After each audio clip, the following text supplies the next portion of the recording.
Blog Talk Radio.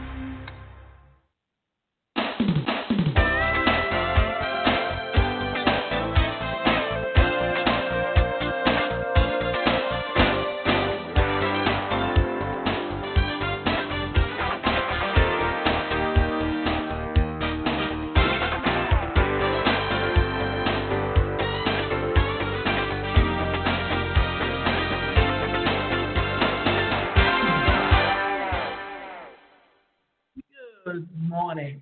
My name is Davida Shinsky, and I'm the host of Live Without Limits. And today we're going to discuss 7 things that you need to do right now if you're self-employed. If you work for an independent contractor or you're a freelancer, there are things that you need to know. For instance, through my experiences as an independent contractor for multiple businesses, self-employment can get confusing. I recently attended the annual Self-Employment in the Arts Conference in Naperville, Illinois. Speakers at the conference outlined various tips and tricks to succeed at self-employment through many personal experiences combined with subject matter experts. I have identified these 7 things that you need to do if you're self-employed. We are talking about self-employment today because we are dealing with an economy where more business is being done on the internet. And that means even if you have a brick and mortar store, you still need to have a presence on the internet. And you need to understand about digital marketing, because digital marketing is exactly how you market a business online. So the first thing you need to do is get an employer identification number, or EIN. If you're working in self-employment or any kind of contractor, consultant, freelancer, chances are that you constantly have to give out your Social Security number for tax purposes. For self-employed individuals, that means filing Form W-9 and processing 1099s for tax purposes. So, what is an EIN number? Every company has a number that's assigned to them by the IRS that whenever you file income tax, even as a self-employed individual, you need an identification number. What is a 1099? When a client pays you in excess of $600, they are required to mail you a completed form that's known as a 1099, which outlines their business information as well as your payment information for the past year. What is a W-9? A W-9 is a tax form used to share personal information, your name, your address, your Social Security or EIN number to a client for use on forms such as a 1099. It doesn't matter whether you're self-employed or you're working for someone else. You have to file income tax. When you're self-employed, you file income tax quarterly, and that means you have to keep good records. Each one of these documents contain your Social Security number, the most important form of identification of any U.S. citizen. If this number gets into the wrong hands, your whole identity can be taken from you. As it stands, 1 in 20 Americans experience identity theft each year, and that number is on the rise. A key way to prevent your identity from being taken is to request an employer identification number, or an EIN from the IRS. This number serves as your self-employment business's social security number. Instead of giving out your social security number over and over again, you can use your EIN when completing Form W-9. Applying for an EIN is easy. Head to the IRS's website using the link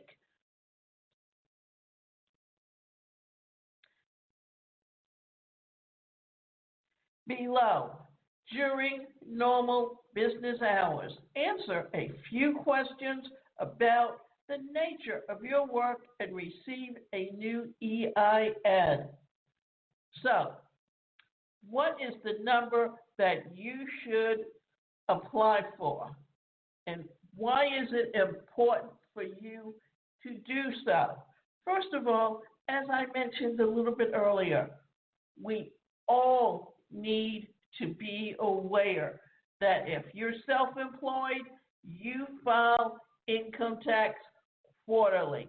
That means either you keep good records of what you have coming in and what your expenses are. Now, when you're working from home with your own business, then you have tax breaks, because anything that you're using during your work hours, like your lights, or if you have to travel somewhere to meet with someone, keep records of your mileage. And consider this, keep records of what you eat out when you're on a business call, because that all becomes part of what you file in your income tax. Now, in this last section, we were talking about how there's a lot of fraud going on.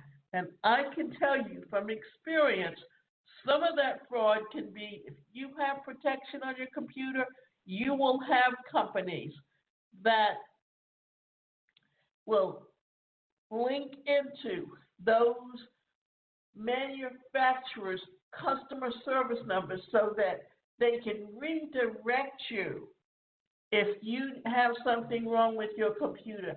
And today, it's common practice for corporations, especially supports companies, for these computer companies to be able to do things remotely.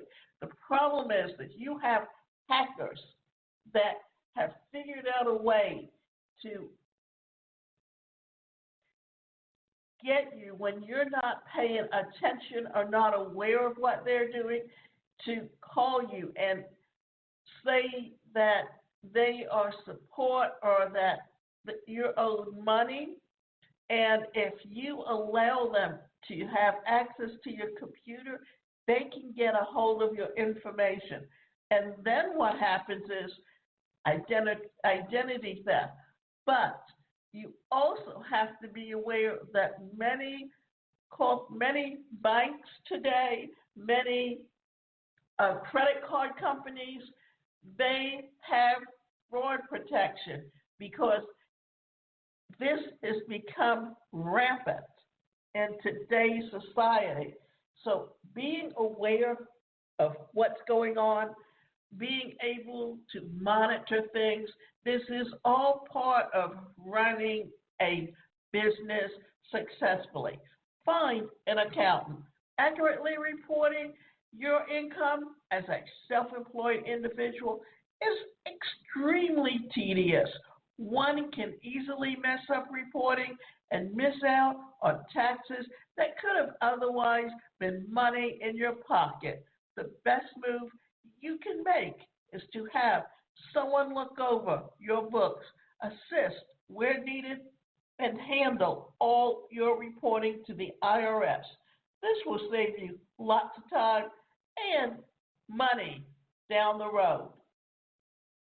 Did you know that self-employed individuals are eligible for SEP IRA, which is a simplified employee pension individual retirement arrangement?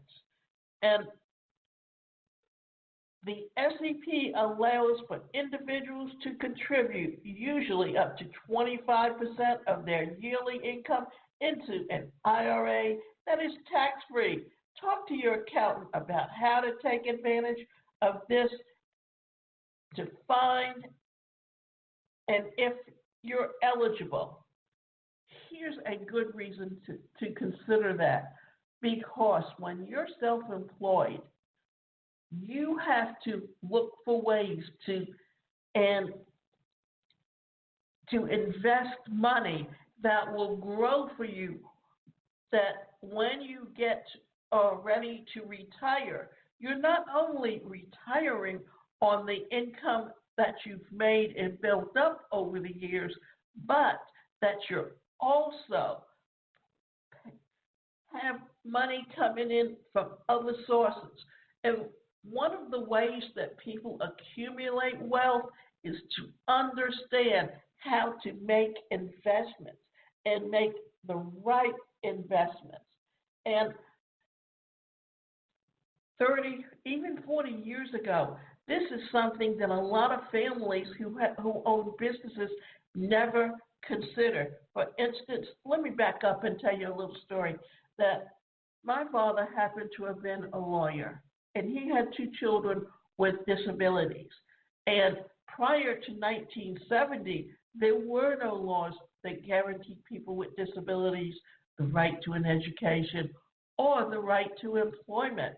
And he always worried that his children would be taken care of financially. And there was someone who had an office across the hall from him. Now they're called financial advisors, but back then they were really nothing more than stockbrokers. And he sat down with the stockbroker and he looked at what were investments that would only grow over time, like Coke, like IBM,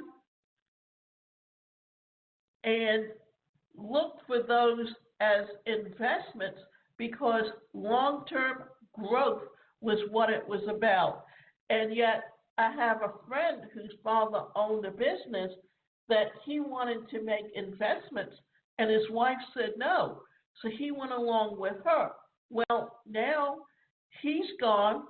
The wife is at her end of life, in essence, but she still probably has a few more years of time, and yet she's gone through all of those savings and has nothing to leave as an inheritance for her children. So these are things to consider.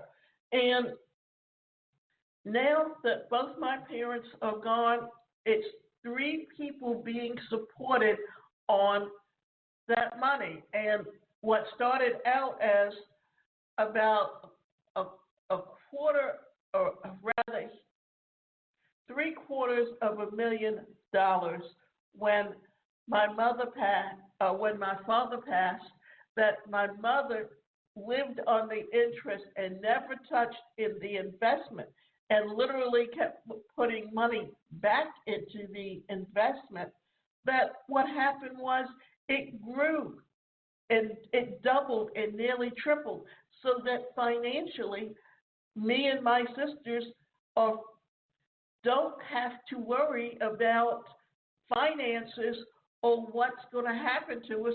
And we have to plan what's going to happen when none of us are gone, because none of us had any children, so we have no one to leave that to. So what are we going to do to help someone else who needs help? Another thing to do is track everything. As mentioned above, having an accountant is key to ensuring that you are properly report income to the IRS. But in order to calculate your total income, you need to track everything. Come tax season, you'll be expected to report every single thing that you've made money on. If you're not tracking that ahead of time, it can cause a lot of headache come April. I personally use an accountant and PayPal's invoice feature to record hours and invoicing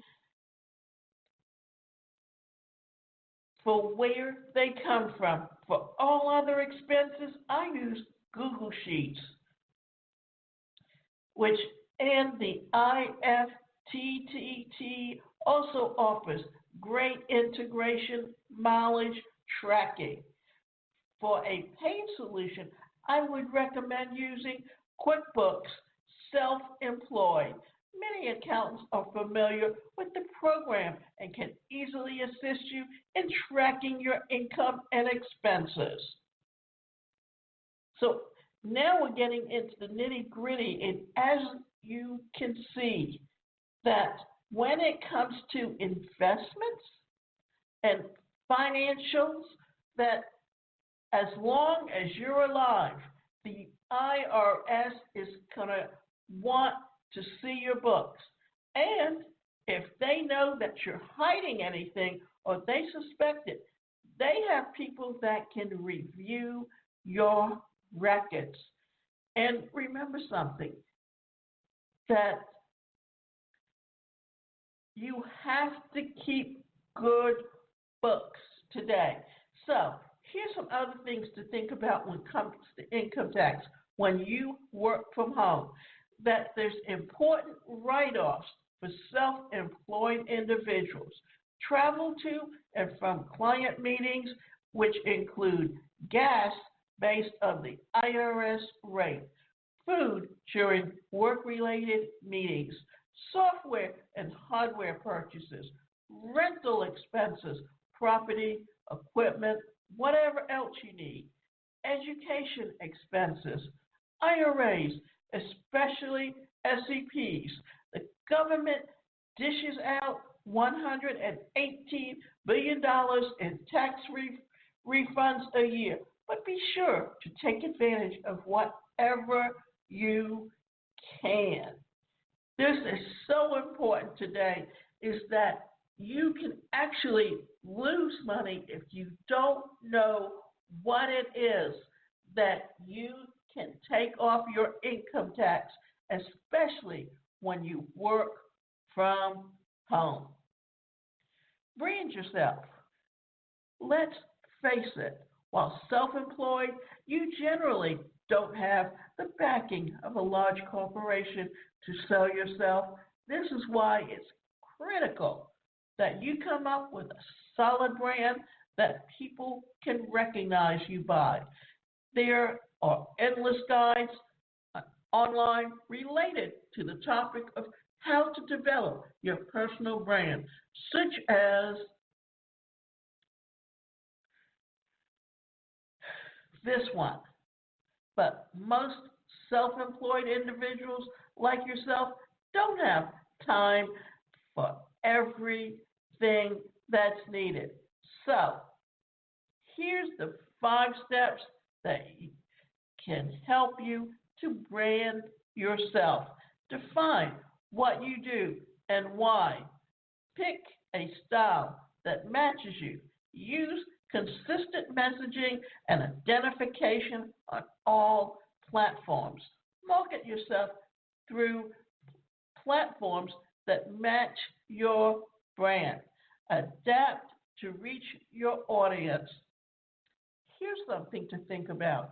With digital marketing, you need a website, and you use search engine optimization on that, and you use content marketing.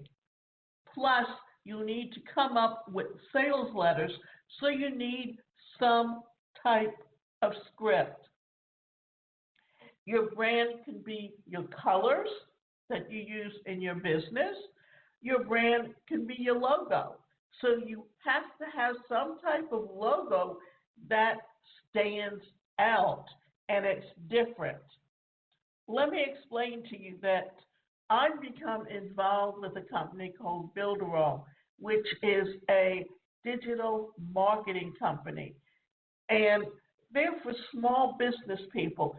Their original logo was just a octopus with the legs like swimming along. But because they are now coming out with version 3.0, where they've enhanced everything. They changed the logo slightly. It's still the octopus, but instead of having the legs floating in the water, they're now going sideways so that it shows just how far advanced and speedy everything is. But it's the logo that stays the same, although it can be switched up slightly only because that brand is what they're using.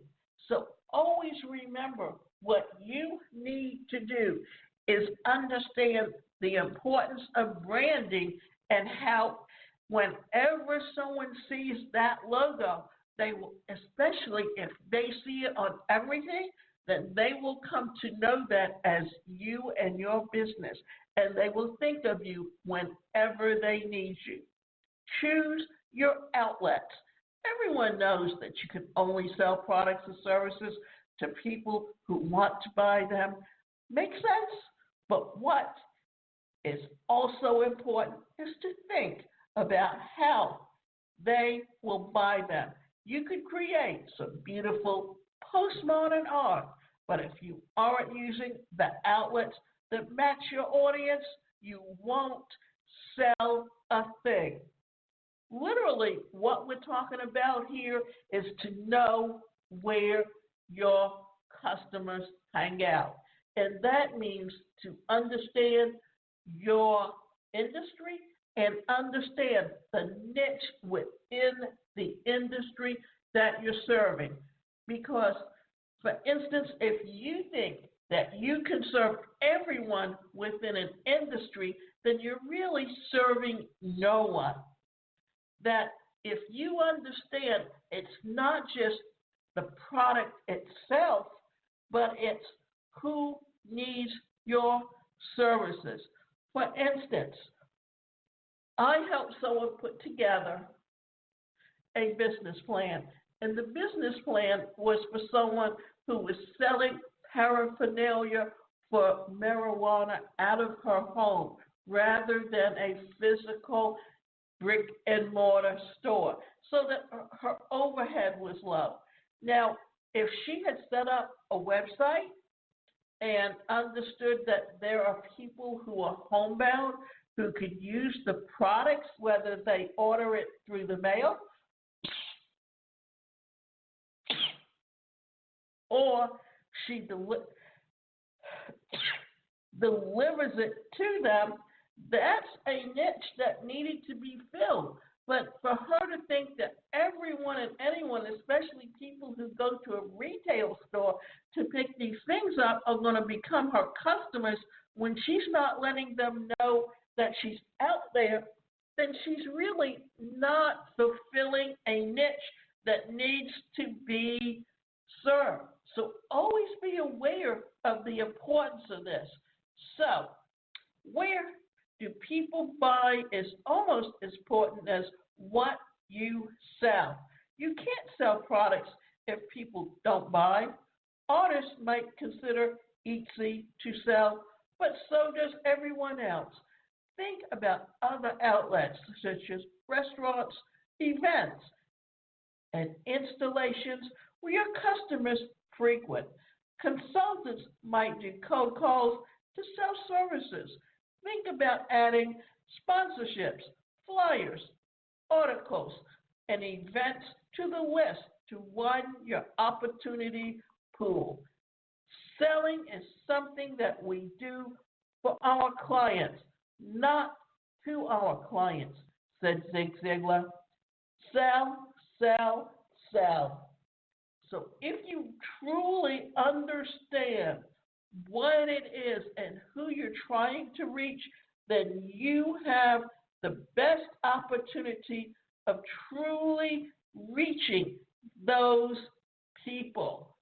So understand where your market is and how you are going to reach them, and reach them in the right way.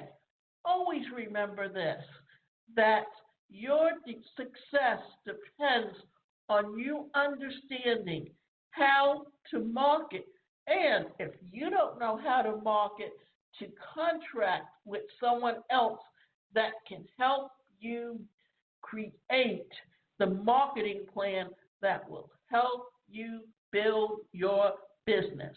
This is why so many digital marketers who understand how to build websites and to use content marketing and to use search engine optimization and how to create apps, because today every business, if you have an app that someone can download on their phone, then that's another tool to help you build and sell your products and services.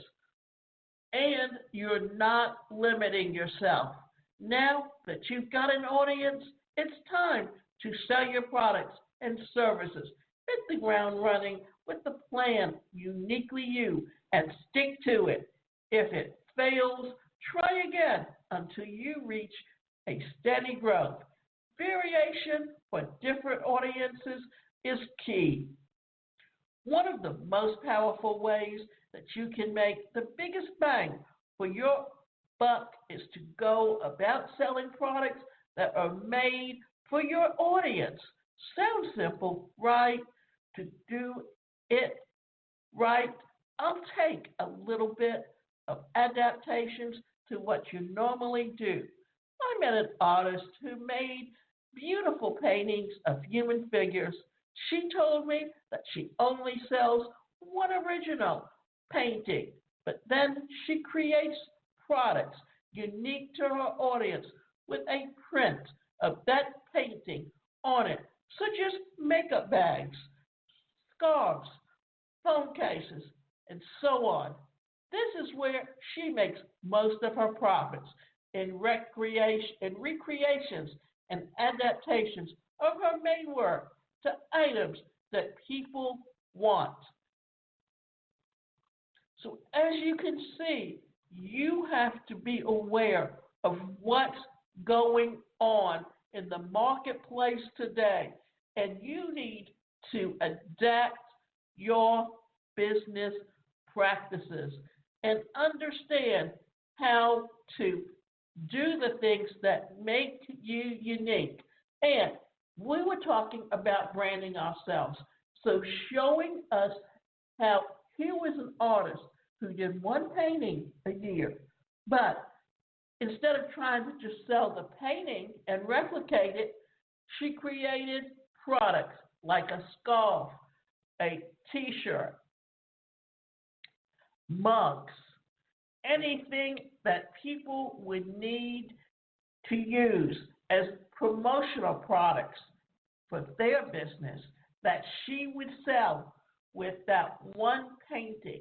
And in doing so, what was she doing? She was actually creating multiple streams of income